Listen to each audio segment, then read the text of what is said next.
It's a busy time of the semester as many Red Raiders prepare for midterm projects and exams, but many students still found time to stop by a special event to help them prepare for their future. Coming up, we'll have a look at the Spring Hire Red Raiders Job Fair. With student stress on the rise, it is also a great time to find an escape from schoolwork. Luckily, one campus organization does all they can to provide fun and free activities as long as you have your tech ID. Find out how students recently enjoyed a night of fast entertainment courtesy of the Student Activities Board.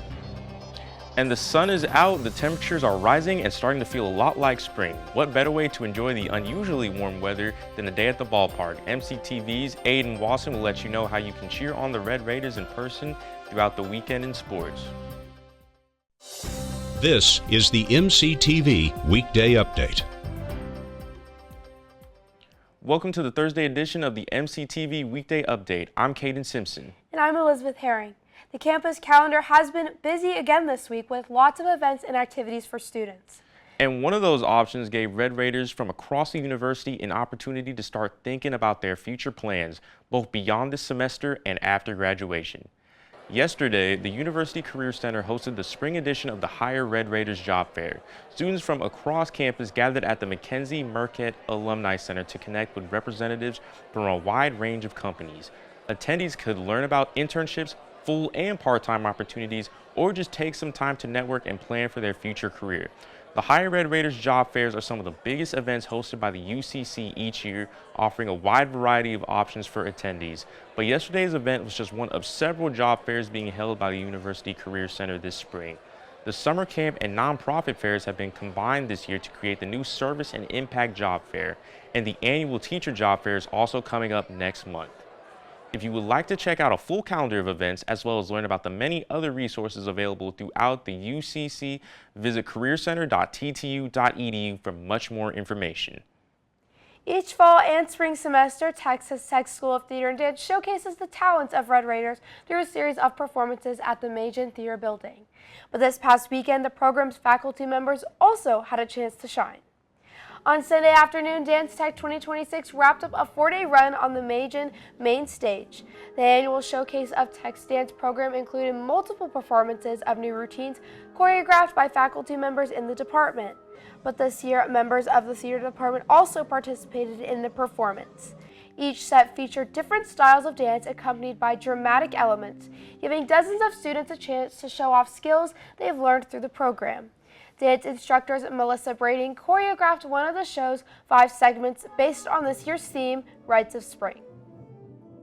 We were all kind of given different topics to kind of discover, a lot of it doing with sacrifice and ritual and community. And so I have 5 dancers, and we kind of started with a short kind of combination of movements, and we just built it there in real time.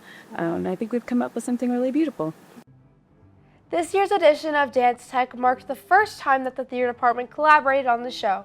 Professors Chris Stanley and Anthony DiNardo coordinated the performance, with Stanley managing the theatrical side while DiNardo headed up the dance portion. DiNardo also composed the original music for Dance Tech 2026. If you would like to check out the full schedule for the School of Theater and Dance spring season, visit theater.ttu.edu and click on the Productions tab near the top of the page. One of the most stressful times of the semester is starting next week as midterm exams and projects become the focus for many Red Raiders. But if you just need an escape to get your mind off schoolwork, one campus group is continuing to offer options from now until spring break. The Student Activities Board hosted one of their latest fun and free options last Wednesday night in the sub. SAB took over the sub courtyard between the Red Raider Ballroom and Allen Theater for fast laps and sweet snacks. The event featured 2 miniature racetracks, RC cars, and free cookies for everyone who stopped by. Students could show their tech ID and then grab a remote control to test their driving skills and race for first place. Fast laps and sweet snacks ran from 5 to 8 p.m. last Wednesday, showcasing SAB's mission to provide free events and activities that contribute to the student experience beyond the classroom. I think it's a good break just to quick we're here for 3 hours, but it's a quick 30 minutes out of your time just to take a break, take a breather, and then just have some fun activities to do just to, get away from the stress of finals, midterms, the tests coming up. It's a good break.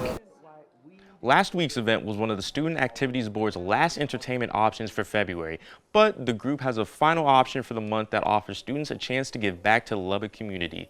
SAB members are headed to the Lubbock Dream Center on Saturday, and you are invited to join for a day of service. The Lubbock Dream Center helps out lower-income families in the hub city by providing food, clothing, and life-changing programs. SAB is inviting Red Raiders to the Dream Center from 9 a.m. to 11 a.m. to help out with various tasks around the facility. If you want to help out, you are asked to RSVP through Tech Connect. For more information about this and all of SAB's remaining events for the spring, visit sab.ttu.edu.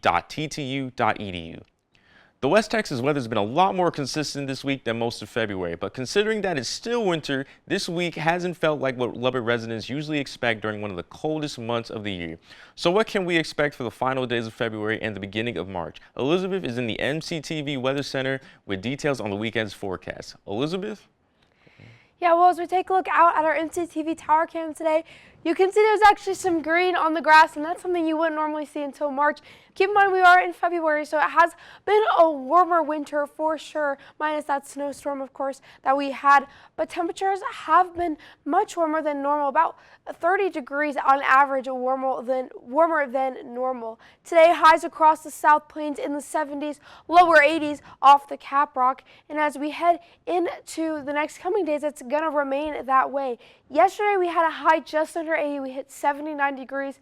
That's about 30 degrees higher than what we would normally see, as well as our lows. We hit a low of 51 yesterday, and usually we're right around freezing this time. Of course, highs far from our record, but we are still getting up there temperature-wise. And of course, temperatures are contributing to the drought across the South Plains area. Here in Lubbock, we are at severe drought level, but across the South Plains, seeing drought, and most of us, unfortunately, covered in that severe drought level, and unfortunately, no rain on the forecast for the rest of this week.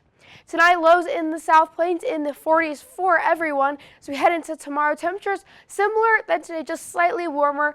80s in the southern parts of the South Plains, and then upper 70s as we head into those northern counties. Tonight, low of 45 here locally in Lubbock. Tomorrow, warming up to 81 in sunny skies. So sunny skies are going to make it feel just a little bit warmer. So might be time to break out those jorts tomorrow.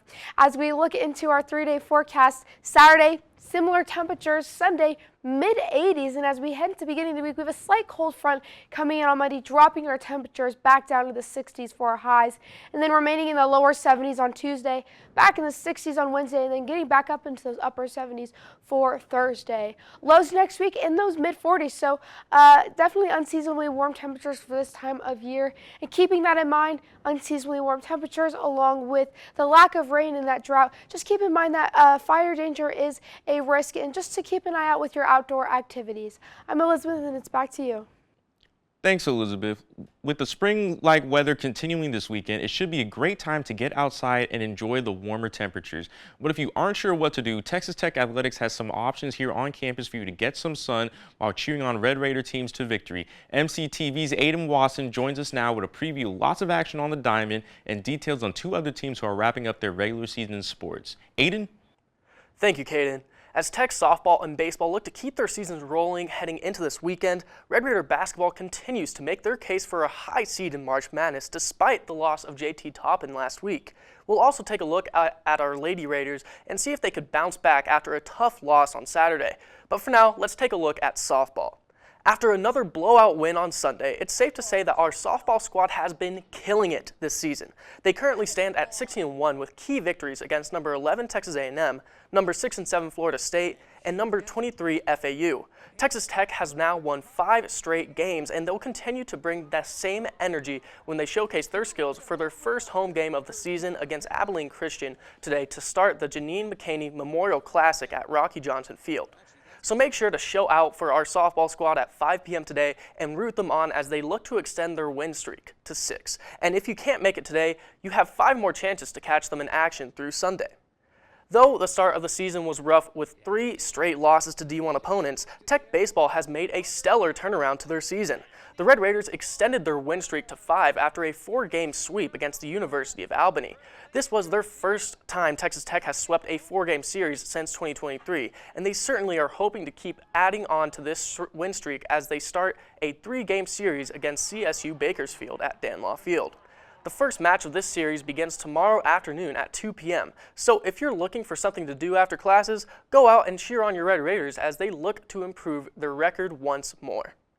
Though the Lady Raiders started the season off strong with a 19-game win streak, conference play hasn't been too kind to them as all of their 5 losses have come from the Big 12, including one last week at Colorado. However, they're still 24-5 overall and number 20 in the rankings. But were they able to bounce back from their loss with a win on the road against Kansas? The score was tight throughout the first 3 quarters, with the third quarter ending in the Lady Raiders' favor 52-48. Serang-based Sonogo was having a career night as well, totaling a career high of 16 points. But things made a turn for the worse as the Jayhawks outscored Texas Tech 20-7 in the final quarter to end the game 68-59. This makes for the second loss in a row, as well as the 6th conference loss on the season. However, as of right now, the Lady Raiders are still eyeing a top 6 spot in Women's March Madness, but they will need to bounce back and end the season on a strong note in order to keep their ticket. Their final game of the regular season is at home against the Arizona State Sun Devils this Sunday at 2 p.m. Make sure to pack the USA and cheer on your Lady Raiders for the last match before the Big 12 tournament. Coming off of a bounce-back win against Kansas State, Texas Tech men's basketball looked to silence the doubters once again as they took on Cincinnati at home Tuesday night. This matchup against the 15-12 Bearcats was set up to be the Red Raiders' first true test after the loss of star forward J.T. Toppin last week. Not only was J.T. Toppin Texas Tech's leading scorer, but Toppin played a pivotal role in the paint as he was the team's leading rebounder as well. This meant players like Christian Anderson, Jalen Petty, Donovan Atwell, and Juan Watts had to step up their game in order to win.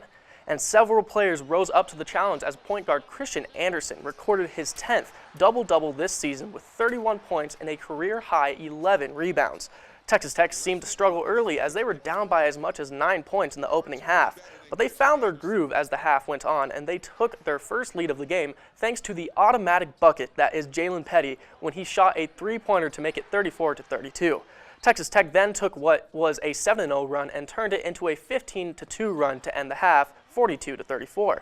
Heading into the second half, Texas Tech kept their distance from Cincinnati, with the closest point spread being 6 points early in the half. Juan Watts found his footing in the second half, ending the game with 13 points and 5 rebounds. Throughout the rest of the half, Texas Tech kept their foot on the gas, making sure Cincinnati was out of reach and eventually ending the game 80-68. This was a huge win for the Red Raiders because not only did they win by a good margin, but they showed the March Madness Committee that they can win without J.T. Toppin.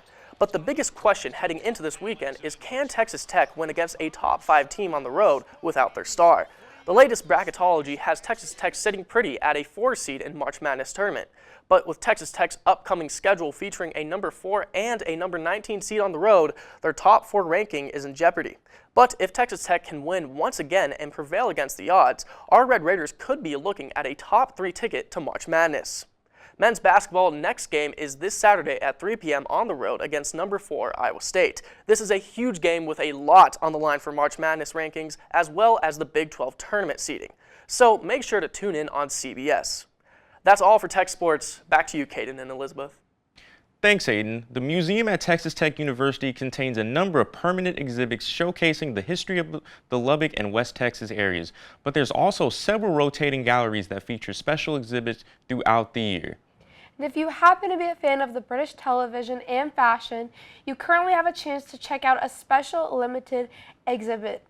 Dressing the Abbey features a collection of costumes worn by the stars of the hit BBC show Downton Abbey. The British historical drama told a story of an aristocratic family and their many servants in the early 20th century England. The costumes on display come from the first 3 seasons of the show, and the exhibit showcases the evolution of style from Edwardian era up through the 1920s. Admission to the Texas Tech Museum is free, but access to Dressing the Abbey requires an additional fee. Costs vary for the general public, but Texas Tech students can get in for $8. The museum is also hosting a special dinner tonight featuring actors Laura Carmichael and Alan Leach. But tickets for the sold-out event were $175 per person. Dressing the Abbey will remain on display from now until Saturday, April 25th. So, Elizabeth, are you planning to check out the Downton Abbey exhibit? You know, I've heard so many good things about this show, and it's coming to Lubbock, and I feel like we're a smaller town, so I think it would be a shame to pass up such a cool exhibit. What about you? Yeah, this is definitely one of the cooler things to come to a place like Lubbock. I feel like, with Lubbock, it's pretty small, so things like this don't really come here all that often. So I'm actually very interested and might take a gander at it this weekend. Nice. That's all for today's edition of the MCTV Weekday Update. Thanks so much for joining us, and be sure to check t2hub.net every day for more news. We'll see you next week.